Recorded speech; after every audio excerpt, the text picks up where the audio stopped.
Hello everyone. Today we will discuss impact of designating Russia as a terrorist state.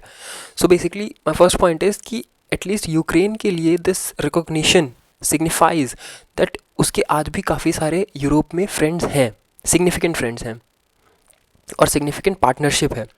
Second point we can discuss is कि Baltic states की अगर हम बात करें तो उनका काफ़ी पहले से ही रशिया के साथ अच्छे रिलेशन नहीं रहे हैं. So Russia was a terrorist state long before the war for Baltic state like Latvia and Estonia.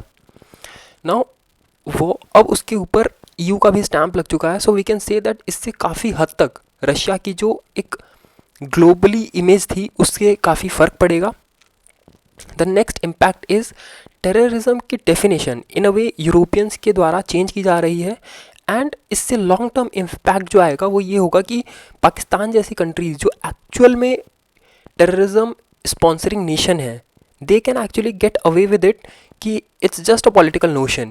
कहीं पे भी कॉन्फ्लिक्ट होता है, कहीं पे भी वॉर होता है, because we can clearly see कि Russia is not actually doing any terrorism. या in a way it can be said कि रशिया एक्चुअली इन्वेजन कर रहा है at an extent, but terrorism is not any kind of angle here. So finally we can say कि long term में ये जो terrorism वाला टॉपिक है इसकी सीरियसनेस काफ़ी कम हो जाएगी, क्योंकि आप हर दूसरे कंट्री को अगर ये बोलोगे for any if that country is involving in any kind of conflict और वॉर, अगर आप उससे ये बोलोगे कि it's actually sponsoring terrorism, so it will actually reduce the seriousness of the topic. The next point is कि risk of escalation, क्योंकि यहाँ पर EU ने क्या किया, बेसिकली स्टैम्प लगा दिया है कि Russia is actually sponsoring terrorism. So यहाँ पर रिस्क ऑफ एस्केलेशन बढ़ जाता है बाय रशिया, और इसकी वजह से क्या है कि EU का जो डिफेंस बजट है वो बढ़ जाएगा.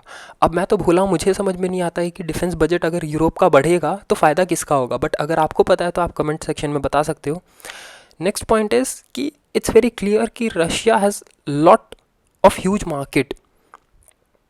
जब ये वॉर शुरू नहीं हुआ था that then Russia had a very huge market cap in Europe as a gas supplier and as a energy provider. But अभी Europe has lost its huge market in northern Europe. Example की अगर हम बात करें तो war शुरू होने के पहले ऑस्ट्रिया जो है वो ऑलमोस्ट 80% गैस इंपोर्ट करता था from Russia, but now it's only importing 21% of gas imports from Russia. So we can say कि रशिया ने काफ़ी अपना बहुत बड़ा मार्केट खोया है, और ऑब्वियसली जो उसके इंपोर्ट्स वैसे ही कम रहते हैं ड्यू टू सैंक्शंस, वो और कम होने वाले हैं आने वाले टाइम में. द नेक्स्ट पॉइंट इज़ कि यूक्रेन जो सिर्फ एक सोवियत बफर स्टेट के तौर पर देखा जाता था आज तक, वो अब एक फाइटर, एक चैम्पियन के तौर पर देखा जा रहा है by whole Europe and waste.